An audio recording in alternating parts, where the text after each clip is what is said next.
அது funk sir. பங்கா sir sir sir sir funk sir, funk sir. அதாவது இன்னைக்கு நடந்தது ஒரு மஜாவான மேட்ச். என்ன மேட்ச்னா, ஒரு பெரிய பைக் உள்ள விளாண்டோம். அவரோட டிராஃபி வந்து ஒரு 9500 சில்லற வச்சிருந்தாப்புல, நம்ம ஒரு 7000 தான் வச்சிருந்தோம். சரி பரவாயில்ல, எதனா பண்ணலாம், எதனா சமாளிக்கலாம், தம்பி வாப்பா கிளாசிக் டெக் ஆடலாம் அப்படின்னு கூப்பிட்டாப்புல. சரி அவர் எதனா ஜெயிச்சு, அவர் பேட்டல்ல அவர் அடிச்சு ஜெயிச்சு, மணினா இப்ப நம்மளும் பெரிய லேபிள் ஆயிட்டோம்னா அப்படின்னு சொல்றதுக்கான வாய்ப்பு கிடைச்சது. சரி ஓகே இறங்கணும் பேட்டல்ல. எனக்கு கிடைச்ச டெக் வந்து இங்க பாத்தீங்கன்னா இந்த டெக் தான், நீங்க பாக்குற டெக் தான். உங்களுக்கே தெரியும், கிளாசிக் டெக்ல நீங்க யூஸ் பண்ணாத கார்டை தான் தருவான். இந்த கிளாஸ் ட்ரையல் யூஸ் பண்ணாத காம்பினேஷன் தான் தருவான். இது மூலமா நீங்க கேம் எப்படி ஆடணும்னு கத்துக்கலாம். ஓகே ஓகே தான் நைட் இந்த மாதிரி ஓபி கார்டு கிடைச்சது எனக்கு. ஓகே இந்த ஓஜி கார்டு, இந்த பெக்கா கிடைச்சது, இந்த பாய்சனஸ் ஸ்பெல், இந்த மாதிரி நிறைய மேட்டர் கிடைச்சது.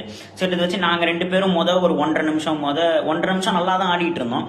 கடைசி 30 செகண்ட்ல ஒரு சூற விட்டாரு. எப்படின்னு பாத்தீங்கன்னா, இங்க பாருங்களேன், மெகானைட்டை இறக்குறாப்ல. இந்த மெகானைட்டை கவுண்டர் பண்றதுக்கு நான் சென்டர்ல ஒரு டார்க் பிரின்ஸ் இறக்கலாம். உங்களுக்கே தெரியும், டார்க் பிரின்ஸ் சென்டர்ல இறக்குனா அது டைவர்ட் பண்ணி மெகானைட்டை அடிச்சிடும் அப்படின்ற பிளான்ல இறக்குனேன்.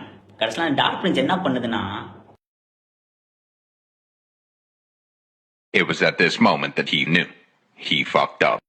மெகானைட் ரைட்ல வருது, ஏன்டா லெஃப்ட்ல போற, நடுவுல இருக்குன்னா ஏன்டா லெஃப்ட்ல போறீங்க. ஐயோ, இதனாலேயே ஒரு டவரை விட்டு கொடுத்துட்டேன் கைஸ்.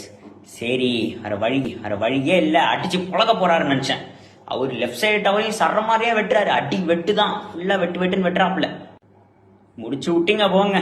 சரி இருங்க பாய், மூவ்மெண்ட் வரும், இன்னும் இருக்கு, சடன் டெத்ல வர மேட்ச் போயிட்டு இருக்கு, எதனா பண்ணலாம் அப்படின்னு சொல்லிட்டு திரும்பி ரைட்ல ஒரு பெக்கா இறக்கி டேமேஜ் கொஞ்சம் சர மாதிரியா டேமேஜ் கொடுத்து, என்னோட ஹெல்த் வந்து இங்க 300 தான் இருந்துச்சு.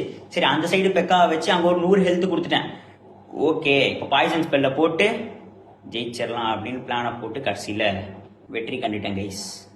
உங்க அனைவருக்கும் என்னுடைய பொங்கல் நல்வாழ்த்துக்கள்.